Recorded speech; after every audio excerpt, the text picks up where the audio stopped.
રાજ્ય સરકારના કમિશનર શ્રી યુવક સેવા અને સાંસ્કૃતિક પ્રવૃત્તિઓ ગાંધીનગર ઉપક્રમે પંડિત દીનદયાળ ઉપાધ્યાય પર્વતારોહણ તાલીમ કેન્દ્ર જૂનાગઢમાં આયોજિત ખડક ચઢાણ બેઝિક કોર્સ અંતર્ગત તારીખ 1/6/2024 થી તારીખ 10/6/2024 દરમિયાન ખડક ચઢાણ માટેની તાલીમ યોજાઈ હતી, જેમાં વડોદરાના એનસીસી કેડેટ્સ ભાઈઓ તથા બહેનો અને અન્ય 12 જિલ્લાના કુલ 49 શિબિરાર્થીઓએ ભાગ લીધો હતો।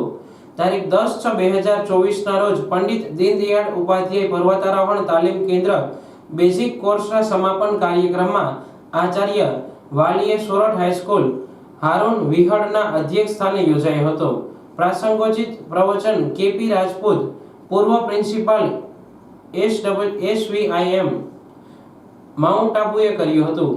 શાબ્દિક સ્વાગત ઇન્સ્ટ્રક્ટર અંબર વિષ્ણુએ કર્યું હતું। શિબિરાર્થી ભાસ્કર પૂજારી, તન્મય ચૌહાણ, ધીરજ વછેટા, ધોકિયા ક્ષિતિજ, પોપટ કૃષ્ણા, સુખડિયા ક્રિમિશે તેમના શિબિરના અનુભવો વ્યક્ત કર્યા હતા।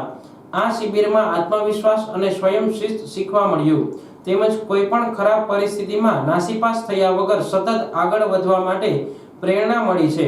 શ્રી હારૂન વિહડે જીવનમાં સારા ગુણો કેળવવાની વાત કરી હતી। અંતમાં તાલીમાર્થીઓને પ્રમાણપત્ર આપી સન્માનિત કરવામાં આવ્યા હતા।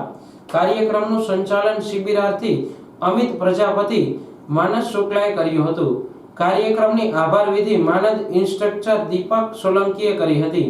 આ ખડક ચઢાણ બેઝિક કોર્સમાં અંબર વિષ્ણુ, દીપક સોલંકી, રોહિત વેગડ, શૈલેષ કામડિયા, પરેશ ચૌધરીએ માનદ ઇન્સ્ટ્રક્ટર તરીકે સેવા આપી હતી।